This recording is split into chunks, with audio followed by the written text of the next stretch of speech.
بسم اللہ الرحمن الرحیم الحمد للہ رب العالمین والصلاة والسلام علی سید الانبیاء والمرسلین سیدنا و نبینا و مولانا محمد وعلی آلہ واصحابہ اجمعین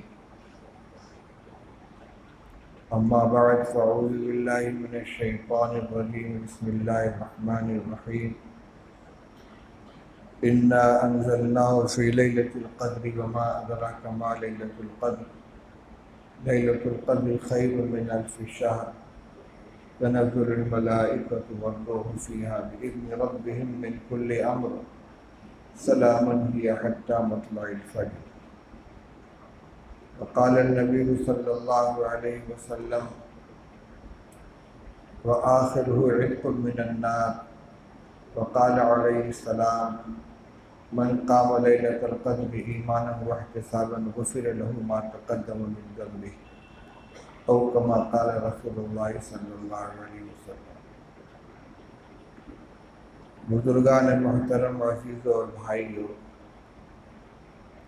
اللہ نے اپنے فضل و کرم سے ہمیں یہ مبارک مہینہ عطا فرمایا، ہماری زندگی میں اتنی برکت عطا فرمائی کہ ہمیں یہ مہینہ مل گیا بغیر مانگے ہوئے. اللہ کے رسول صلی اللہ علیہ وسلم تو ماہ رجب سے ہی دعا فرماتے تھے کہ اللہ بارک لنا فی رجب و شعبان و بلغنا رمضان. کہ اللہ ہمیں رجب اور شعبان میں برکت عطا فرما اور ہمیں رمضان تک پہنچا دے. معلوم نہیں ہم میں سے کتنے کو اس دعا کی مانگنے کی توفیق ملی، لیکن غفلت کے ساتھ گزرنے کے باوجود ہمیں یہ مہینہ اللہ کی طرف سے مل گیا اور اس کا نصف سے زائد حصہ گزر بھی گیا. آج رمضان مبارک کی 18ویں تاریخ ہے. 2 دن گزر جانے کے بعد آخری عشرہ شروع ہو جائے گا. احادیث سے معلوم ہوتا ہے کہ رمضان مبارک کی کچھ تو وہ خصوصیات ہیں جو پورے مہینے میں مشترک ہیں، جس میں فرمایا من قام رمضان ایمانا واحتسابا غفر له ما تقدم من ذنبه ومن صام رمضان ایمانا واحتسابا غفر له ما تقدم من ذنبه. روزہ پورے مہینے کا فرض ہے، تراویح پورے مہینے کی مسنون ہے. اسی طرح ہر فرض کا ثواب 70 گنا ہر پورے مہینے کے لیے ہے. نفل کا ثواب فرض کے برابر پورے مہینے کے لیے ہے. لیکن اس کے باوجود رمضان مبارک کے 3 عشروں کی کچھ الگ الگ خصوصیات بھی ہیں. آپ سن چکے ہوں گے کہ رمضان مبارک کے پہلے عشرے کو رحمت کا عشرہ قرار دیا گیا ہے، دوسرا عشرہ مغفرت کا ہے اور تیسرا عشرہ جہنم سے خلاصی کا ہے. ترتیب کے اعتبار سے بعد والا ہر عشرہ پہلے کے مقابلے میں زیادہ اہم ہے، گناہوں کی بخشش کے اعتبار سے زیادہ اہم ہے. پہلا عشرہ رحمت کا ہے، جس میں اللہ کی طرف سے رحمت نازل ہوتی ہے، اور قرآن میں فرمایا کہ ان رحمت اللہ قریب من المحسنین. اللہ کی رحمت نیکوکاروں سے قریب ہوتی ہے. اس عمومی رحمت کے زیادہ تر مستحق اللہ کے وہ بندے قرار پاتے ہیں جن کی عام زندگی نیکی اور تقوی کی ہے، گناہوں سے بچنے کی ہے. دوسرا عشرہ مغفرت کا ہے، مغفرت گناہوں کی ہوتی ہے. اس کا مطلب یہ کہ زندگی میں کچھ گناہ ہے، پہلے عشرے میں اللہ سے دعا کرتے رہے، محنت کرتے رہے، استغفار کرتے رہے. جب درمیانی عشرہ آیا، اس میں اللہ کی طرف سے مغفرت کے فیصلے ہوتے ہیں، گناہوں کی معافی کے فیصلے ہوتے ہیں. لیکن حضرت شیخ الحدیث رحمۃ اللہ علیہ نے فضائل رمضان میں لکھا ہے کہ کچھ بندے وہ ہوتے ہیں جن کے نامہ اعمال میں سیاہیاں بہت زیادہ ہوتی ہیں، گناہ بہت زیادہ ہوتے ہیں، اور وہ عمومی رحمت اور عمومی مغفرت کے دائرے میں آ کر ان کی معافی نہیں ہوتی. ان کے لیے 2 عشرے کے بعد تیسرے عشرے کی محنت بھی بہت ضروری ہے. جس کو جہنم سے خلاصی کا عشرہ قرار دیا گیا ہے۔ جہنم سے خلاصی کی تعبیر یہ بتلا رہی ہے کہ وہ اپنی بدعمالیوں کی وجہ سے جہنم کے حقدار بن چکے ہیں، مستحق بن چکے ہیں۔ اب اس عشرے میں اگر محنت کر لیں، اللہ سے توبہ کریں، استغفار کریں اور دعائیں مانگیں، اللہم اجرنی من النار، اللہم اجرنی من النار، اللہم اعتق رقبتی من النار، اے اللہ مجھ کو جہنم سے آزادی عطا فرما، تو کیونکہ یہ عشرہ ہے جہنم سے خلاصی کا، اللہ کی رحمت سے امید ہے کہ نجات مل جائے گی۔ اب ہم اپنا جائزہ لیں، ہم کون سے زمرے میں آتے ہیں، پہلے میں آتے ہیں، دوسرے میں آتے ہیں، تیسرے میں آتے ہیں۔ ظاہر بات ہے کہ عام زندگی جو ہماری ہے رمضان مبارک میں تو کچھ نماز، تلاوت اور نیک اعمال کی توفیق بھی مل جاتی ہے، کچھ گناہوں سے پرہیز بھی ہو جاتا ہے، لیکن عام دنوں میں ہماری جو زندگی گزرتی ہے، نمازوں میں غفلت، قرآن سے بے تعلقی، گناہ کے ہر کام کے اندر انہماک، اگر ان کی روشنی میں دیکھا جائے اور خود ہم اپنا جائزہ لیں تو خدا نخواستہ ہمارا شمار تیسرے ہی طبقے میں ہوتا ہے۔ اس لیے یہ آخری عشرہ ہم سب کے لیے بڑی محنت کرنے کا ہے، بہت دعائیں کرنے کا ہے، استغفار کرنے کا ہے، اللہ سے معافی مانگنے کا ہے۔ اور استغفار کے بارے میں بار بار آپ کے سامنے یہ بات آ چکی ہے کہ استغفار کی حقیقت 3 چیزوں سے مرکب ہے۔ سب سے پہلی بات، اپنے گزشتہ گناہوں پر آدمی دل سے نادم ہو، شرمندہ ہو کہ مجھ سے غلطی ہوئی۔ نمبر 2، ان گناہوں کو چھوڑنے کا پختہ عزم کر لے اور آئندہ ان کے نہ کرنے کا پختہ ارادہ کر لے، اور اس کے ساتھ اللہ تعالیٰ سے معافی مانگے۔ استغفار میں تینوں چیزیں ضروری ہیں، گزشتہ گناہوں پر ندامت، ان کو چھوڑنے کا پختہ ارادہ کہ آئندہ نہیں کریں گے، اور آئندہ اور اللہ تعالیٰ سے ان کی معافی کی دعا۔ یہ 3 چیزیں ہوتی ہیں تب وہ استغفار ہوتا ہے۔ چنانچہ استغفار کی دعاؤں میں یہ لفظ آتا ہے، اللہم انی اتوب الیک من المعاصی جمیعا لا ارجع الیہا ابدا، اے اللہ میں تجھ سے تمام گناہوں سے معافی چاہتا ہوں، ان کی طرف کبھی لوٹ کر نہیں آؤں گا۔ اس لیے ہم استغفار کی تسبیح پڑھنے کو، اور استغفر اللہ ربی من کل ذنب واتوب الیہ، استغفر اللہ الذی لا الہ الا انت استغفرک واتوب الیہ، استغفر اللہ الذی لا الہ الا هو الحی القیوم واتوب الیہ، یہ جو استغفار کے کلمات ہیں صرف ان کے دہرانے کو کافی نہ سمجھے، بلکہ دل کی گہرائی سے عزم کریں کہ اب تک ہماری جو زندگی غفلت کے اندر گزری ہے اس کو ہم چھوڑیں گے۔ آدمی دل کے سکون کا طلبگار ہوتا ہے، اور قرآن میں بھی فرما دیا گیا، الذین آمنوا وتطمئن قلوبهم بذکر اللہ الا بذکر اللہ تطمئن القلوب، وہ لوگ جو ایمان لے آئے اور جن کے دلوں کو اللہ کی یاد سے سکون ملتا ہے، اور فرمایا کہ سن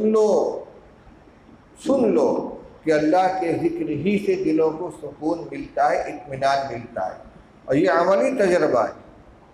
عام مسلمان جو بالکل گئے گزرے ہیں، جن کے نزدیک رمضان غیر رمضان سب برابر ہیں، ان کو چھوڑ دیجئے، لیکن ہمارے اور آپ کے معاشرے میں مسجدوں میں حاضری دینے والے، روزہ رکھنے والے، رمضان کا اہتمام کرنے والے، ان کا سب کا یہ تجربہ ہے کہ الحمدللہ جو سکون، جو راحت، جو قلبی چین رمضان مبارک کے مہینے میں میسر ہوتا ہے اور دنوں میں نہیں ہوتا۔ تو اس سکون اور چین کو دائمی کیوں نہ بنا لیں، اس کو ہمیشہ کے لیے کیوں نہ اختیار کریں۔ نسخہ آزمایا ہوا ہے، جن لغویات میں مبتلا ان کو چھوڑیں، نمازوں کی غفلت کو ختم کریں، قرآن کے ساتھ اپنے تعلق کو جوڑیں، اپنی نگاہوں کی، اپنے کان کی، اپنے زبان کی حفاظت کریں، غیبت سے، چغلی سے، جھوٹ سے بچیں، بد نظری سے بچیں، کان کو غلط چیزوں کو سننے سے بچائیں، حقوق اللہ اور حقوق العباد کی رعایت کریں، یہ اور اللہ کی عبادت بھی کریں، اپنے دنیا کی محنت بھی کریں، چین کے ساتھ رہیں۔ تو چین اور سکون اسی کے اندر ہے۔ اور رمضان مبارک کے روزے کی جو حکمت بیان کی گئی ہے کتب علیکم الصیام کما کتب علی الذین من قبلکم لعلکم تتقون، تمہارے اوپر روزہ فرض کیا گیا جیسا کہ تم سے پہلے لوگوں پر فرض کیا گیا تھا تاکہ تم متقی بن جاؤ۔ یہ مہینہ تو تقوی پیدا کرنے کا ہے، اور اس کا ظہور ہوگا رمضان المبارک کے بعد۔ جس عمل کے ذریعے سے اللہ تعالی ہمارے اندر اپنا ڈر، اپنا خوف، اپنا تقوی پیدا کروانا چاہتے ہیں، وہ صرف بھوک پیاس نہیں ہے، بلکہ وہ کھانے پینے کو چھوڑنے کے ساتھ ساتھ ہر طرح کے گناہ سے اپنے آپ کو بچانا ہے۔ اس لیے ابھی آپ فضائل رمضان سنتے ہیں فجر کے بعد، اس میں اور یہ حدیث گزری ہے، رب صائم لیس لہ من صیام الا الجوع ورب قائم لیس لہ من قیام الا السحر۔ رسول اللہ صلی اللہ علیہ وسلم نے فرمایا کہ کتنے روزہ دار ایسے ہوتے ہیں کہ جن کو روزے میں سوائے بھوک کے اور کچھ حاصل نہیں ہوتا، یعنی روزے کا کوئی اثر ان کے اوپر نہیں ہوتا، کوئی ثمرہ مرتب نہیں ہوتا، بس دن بھر بھوکے رہ یہی ہوا۔ اور بہت سے جاگنے والے ایسے ہیں کہ جن کو بیداری کے علاوہ کچھ نہیں ملتا۔ معلوم ہوا کہ روزے میں صرف کھانا پینا چھوڑوانا مقصود نہیں ہے، بلکہ تمام چیزوں سے روزہ ہے۔ نگاہ کا بھی روزہ ہے، کان کا بھی روزہ ہے، زبان کا بھی روزہ ہے، ہاتھ پیر کا بھی روزہ ہے، حتیٰ کہ خیالات کا اور دل و دماغ کا بھی روزہ ہے۔ حسد سے، بغض سے، گندے خیالات سے، بدگمانی سے، ان چیزوں سے اپنے دل و دماغ کو پاک کریں۔ جب یہ مشق کریں گے تو رمضان تو اس کے کرنے کا زمانہ ہے، اس کا پتہ چلے گا کہ یہ تقوی ہمارے اندر آیا کہ نہیں آیا رمضان گزرنے کے بعد۔ ایک مریض ہسپتال میں داخل ہوتا ہے، تمام دوائیں مل رہی ہیں، پانی چڑھ رہا ہے، انجیکشن لگ رہا ہے، ماحول بھی بہت صاف ستھرا ہے۔ بلکہ میں اور اوپر بڑھ کر مثال دوں، ایک ٹی بی کا مریض سینیٹوریم میں داخل ہوتا ہے، جہاں اس کو ٹی بی سے نجات دلانے کے لیے آب و ہوا، غذا، خوراک، دوا، ساری چیزیں دی جاتی ہیں، اور سمجھ لیتے ہیں کہ الحمدللہ تندرست ہو گئے۔ لیکن اس کا حقیقی پتہ کب چلے گا؟ وہاں سے نکلنے کے بعد۔ مریض شفا یاب ہوا یا نہیں اس کا پتہ کب چلے گا؟ شفا خانے سے نکلنے کے بعد۔ یہ جو اللہ نے ایک مہینے کا ہمیں موقع عطا فرمایا ہے اپنے اندر تقوی کی صفت پیدا کرنے کا، زندگی کو صاف اور پاکیزہ بنانے کا، اس کی محنت اسی میں کرنی ہے۔ 18 دن تو ہم نے گزار دیے، 12 دن رہ گئے ہیں، انہی کو غنیمت سمجھ لیں۔ کچھ زندگی میں تبدیلی لانے کا فیصلہ کریں، اور صرف رمضان مبارک کے لیے نہیں بلکہ پوری زندگی کے لیے۔ موت کا کوئی ٹھکانہ نہیں ہے، کس وقت اللہ کی طرف سے بلاوا آ جائے گا، روانگی ہو جائے گی، کوئی گارنٹی نہیں ہے۔ آپ اپنے اطراف و جوانبی میں دیکھ لیں، گزشتہ رمضان مبارک میں اور اس رمضان مبارک میں کتنے ایسے ہمارے اعزاء، اقربا اور عام مسلمان ہیں کہ جو گزشتہ رمضان میں تھے، اس سال نہیں ہیں۔ یہی حال آئندہ بھی ہوگا کہ جو اس سال ہیں آئندہ نہیں ہوں گے، اس میں ہم بھی ہو سکتے ہیں۔ کسی کو پتہ نہیں کہ ہماری زندگی کا یہ آخری رمضان ہے یا ہمیں دوبارہ توفیق ملے گی۔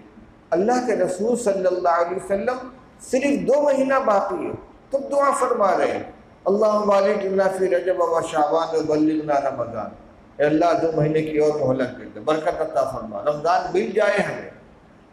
تو بھائی یہ وقت پھر آئے گا ہماری زندگی میں کہ نہیں آئے گا، اس کو قیمتی بنا لیں، اپنے اندر کو ٹھیک کر لیں۔ اور اندر کو ٹھیک کرنے کے لیے کوئی ضروری نہیں ہے کہ ہر آدمی خانقاہ میں بیٹھے چلا کشی کرے، نہیں، جو نسخہ اللہ نے دیا اسی میں عام بیماری کا عام علاج ہے۔ روزہ رکھو، اور روزہ کو روزہ کی طرح رکھو، نگاہ کی حفاظت کرو، زبان کی حفاظت کرو، کان کی حفاظت کرو، غلط باتیں مت بولو، غلط چیزیں مت سوچو، نماز مت چھوڑو، جو کرنے کے کام انہیں کرو، جو چھوڑنے کے کام انہیں چھوڑو۔ ہر فرد اپنی جگہ پر مستقل بھی ذات ہے۔ تو میرے بھائی، عرض کرنے کا مقصد یہ کہ اس موقع کو ہم غنیمت سمجھیں اور جو اوقات باقی رہیں ان کی قدر کریں۔ شب قدر کا عشرہ آنے والا ہے، جس کے بارے میں ہمیشہ ہم پڑھتے اور سنتے ہیں۔ اللہ تعالیٰ نے مستقل صورت نازل فرمائی۔ یوں تو پورا عشرہ بڑا قیمتی ہے، جس میں عام دعاؤں کے ساتھ ساتھ چند دعاؤں کا اہتمام کرنا چاہیے۔ اللہم اعتق رقابنا من النار، یا اللہم اعتق رقبتی من النار، اللہم اجرنی من النار، اللہم اجرنا من النار۔ اجرنی اور اجرنا میں یہی فرق ہوتا ہے، ایک میرے لیے ایک ہمارے لیے۔ اے اللہ مجھے بخش دے، اللہم اغفر لی، اے اللہ ہم سب کو بخش دے، اللہم اغفر لنا۔ تو دونوں طرح سے دعا کر سکتے ہیں۔ تو ایک تو اللہم اعتق رقابنا من النار، اللہم اجرنا من النار، اور اس کے علاوہ جو استغفار کے کلمات ہیں، چاہے وہ استغفر اللہ ربی من کل ذنب واتوب الیہ ہو، یا استغفر اللہ الذی لا الہ الا هو الحی القیوم واتوب الیہ ہو، یا ایک جو دعا حضرت عائشہ رضی اللہ تعالی عنہ کے سوال پر حضور نے بتلائی تھی، بڑی قیمتی مختصر دعا ہے۔ حضرت عائشہ رضی اللہ عنہ نے رسول اللہ صلی اللہ علیہ وسلم سے پوچھا کہ یا رسول اللہ، اگر مجھے محسوس ہو جائے کہ آج شب قدر ہے تو میں کیا دعا مانگوں؟ تو آپ نے فرمایا ہی کہو اللہم انک عفو تحب العفو فاعف عنی، اللہم انک عفو تحب العفو فاعف عنی۔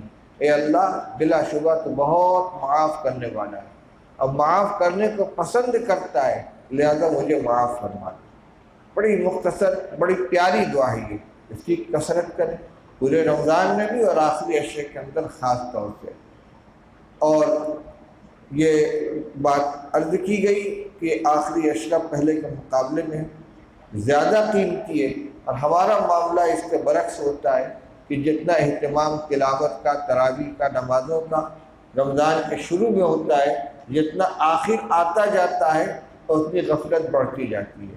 کتنے بھائی ہمارے وہ ہیں کہ جنہوں نے کہیں قرآن سن کر پورا کر لیا، اب وہ یہ سمجھتے ہیں کہ ہماری تراویح ختم ہو گئی، اور فرض پڑھا، 2 رکعت سنت پڑھی، 3 رکعت وتر، اور نکل کھڑے ہوئے۔ بہت غفلت کی بات ہے۔ بار بار بتلایا جاتا ہے کہ 2 سنتیں مستقل ہیں، ایک ہے پورے مہینے روزانہ عشاء کے بعد 20 رکعت تراویح ادا کرنا، چاند دیکھ کر شروع کریں گے، رمضان کی چاند رات سے شروع کریں گے، اور عید کی چاند رات ہو جائے گی تو بند کر دیں گے۔ یعنی رمضان شروع ہوا چاند رات سے اور ختم ہوا عید کے چاند رات سے، تو ان پوری تمام راتوں میں، چاہے 29 کا مہینہ ہو چاہے 30 کا ہو، ہر رات میں 20 رکعت تراویح ادا کرنا، چاہے جب پڑھا رہا ہو، چاہے پڑھ رہا ہو، سن رہا ہو، سورہ تراویح ہو رہی ہو یا قرآن پڑھا جا رہا ہو، ہر حال میں 20 رکعت سنت مؤکدہ ہے۔ اور دوسری سنت ہے ایک قرآن پاک کا تراویح میں پڑھنا یا سننا۔ ایک چیز سے اگر فارغ ہو گئے تو دوسرے سے فارغ نہیں ہوئے۔ ہمارے علاقے میں مختصر تاریخوں میں ختم کرنے کی بہت عادت بن گئی، رواج بن گیا ہے۔ میں دیوبند میں رہتا ہوں، تمام مساجد میں کہیں 27ویں تاریخ کو، کہیں 29ویں تاریخ کو قرآن ختم کیا جاتا ہے۔ عام معمول یہی ہے کہ قرآن پورے مہینے پڑھا جاتا ہے، تمام مصلی پورے مہینے مسجد میں حاضر رہتے ہیں، ہر ایک مسجد متعین کر لیتے ہیں۔ حضرت شیخ رحمۃ اللہ علیہ نے فضائل رمضان میں اس کو بتلایا ہے کہ بعض وہ لوگ ہوتے ہیں جن کو سفر کرنا ہے، مدرسے کے سفیر ہیں یا کوئی اور سفر درپیش ہے، اس کے لیے ان کو باہر جانا ہے، وہ پورے مہینے ایک مسجد میں ایک امام کے پیچھے تراویح نہیں پڑھ سکتے، تو ان کے لیے یہ گنجائش ہے چلو کسی مسجد کی کسی امام کے پیچھے، کسی حافظ کے پیچھے چند روز میں قرآن مکمل کر لیں، اور اس کے بعد پھر جہاں موقع ملے وہاں تراویح پڑھ لیں۔ لیکن یہ کہ جلدی سے فارغ ہو جائے، 5 دن میں قرآن پڑھ لیا، 6 دن میں قرآن پڑھ لیا، اور اس کے بعد مطمئن ہو گئے، یہ مناسب نہیں۔ پورے مہینے اکثر حصہ اس کا قرآن کے ساتھ مشغول رہنا چاہیے۔ یہ چند باتیں رمضان مبارک سے متعلق ہوئی۔ آخری عشرے کا اعتکاف سنت مؤکدہ علی الکفایہ ہے۔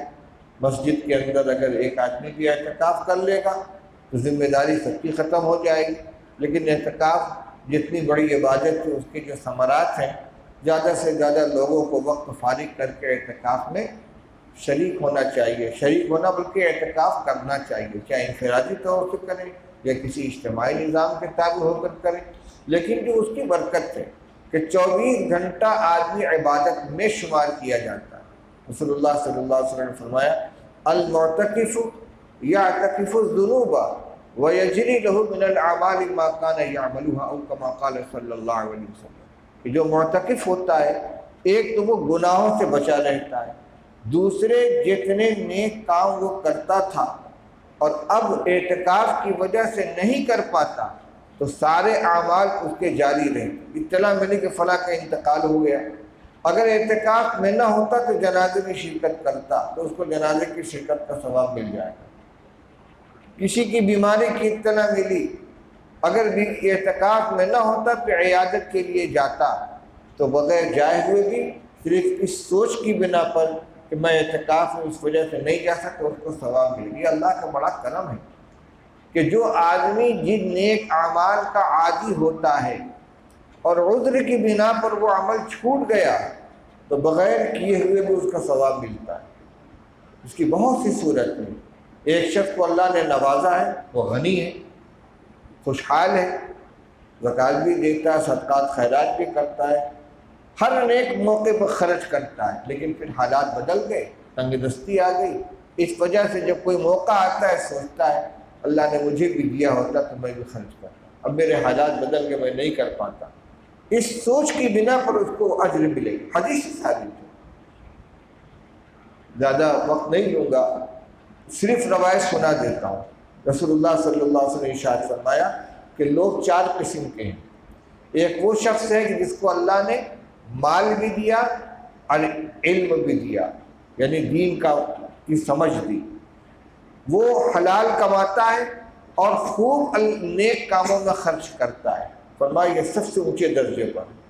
نمبر دو وہ شخص ہے جس کو اللہ نے دین دیا ہے، علم دین دیا ہے لیکن مال نہیں دیا ہے، وہ اس پہلے شخص کو رشک کی نظر سے دیکھتا ہے اور یہ کہتا ہے کہ اگر میرے پاس بھی مال ہوتا تو میں اسی طرح خرچ کرتا جیسے یہ خرچ کرتا، میں بھی خوب چندے دیتا، مسجد بنواتا، نیک کاموں میں خرچ کرتا۔ اللہ کے رسول صلی اللہ علیہ وسلم فرماتے ہیں بغیر خرچ کیے ہوئے اس کو اس کے برابر ثواب ملے گا۔ اور تیسرا وہ شخص ہے جس کو اللہ نے مال دیا ہے اور دینداری اس کے پاس نہیں، کماتا ہے لیکن فسق و فجور میں معصیت کے کاموں میں خرچ کرتا ہے، ورنہ بدترین انسان ہے۔ اور چوتھا وہ شخص ہے جو مال سے بھی محروم ہے، دینداری سے بھی محروم ہے، وہ اس تیسرے شخص کو حسرت کی نظر سے دیکھتا ہے، کیسی عیاشی کر رہا ہے، کیسے مزے کی زندگی گزار رہا ہے، میرے پاس بھی دولت ہوتی میں بھی ایسی اڑاتا۔ فرماتے ہیں کہ اس کو بھی اسی کے برابر، اس کا درجہ اسی کے برابر ہوگا جو گناہ کر تو نہیں رہا ہے لیکن گناہگار کو دیکھ کر حسرت کر رہا ہے اور ایسا پختہ اس کا عزم ہے کہ اگر میرے پاس دولت ہوتی تو میں یہی کرتا، اس عزم کی بنا پر اس کو اسی کے برابر گناہ ہوگا۔ تو بھائی اگر کسی کو اللہ نے کوئی موقع دیا وہ کرتا رہا، اس کے بعد عذر کی بنا پر وہ عمل چھوٹ گیا تو اس کو اس حسرت کی بنا پر، اس سوچنے کی بنا پر ثواب ملے گا۔ ایک آدمی وطن میں ہے، ایک کام کر رہا ہے، سفر میں چلا گیا، اطلاع ملی فلاں کا انتقال ہو گیا، ارے میں یہاں ہوں، جنازے میں شرکت نہیں کر سکتا، اللہ تعالیٰ ثواب عطا فرمائے گا۔ بیماری کی وجہ سے ایک کام نہیں کر پاتا اور صحت میں کرتا تھا، اس کو اللہ ثواب عطا فرمائے۔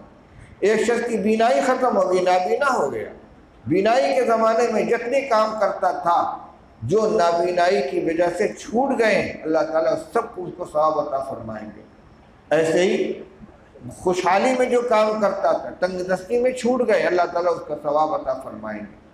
تو اب اگر اپنی جوانی کو ہم کام میں لے لیں، خوشحالی کو کام میں لے لیں، تندرستی کو کام میں لے لیں اور کچھ چیزوں کا اپنے آپ کو عادی بنا لیں، پھر خدا نخواستہ یہ حالات بدل بھی گئے تو اللہ تعالیٰ اس کا اجر عطا فرمائے۔ اسی لیے حدیث میں فرمایا گیا اغتنم خمسا قبل خمس، شبابک قبل حرمک وصحتک قبل سقمک وفراغک قبل موتک وغناک قبل فقرک وحیاتک قبل موتک۔ پانچ چیزوں سے پہلے غنیمت جان لو، جوانی کو بڑھاپے سے پہلے غنیمت جان لو، کر لو کوشش، جو کر لو گے اس کا تو اجر ملے گا ہی، پھر بڑھاپا آنے کی وجہ سے جو اعمال چھوٹیں گے ان کا بھی ثواب ملتا رہے گا۔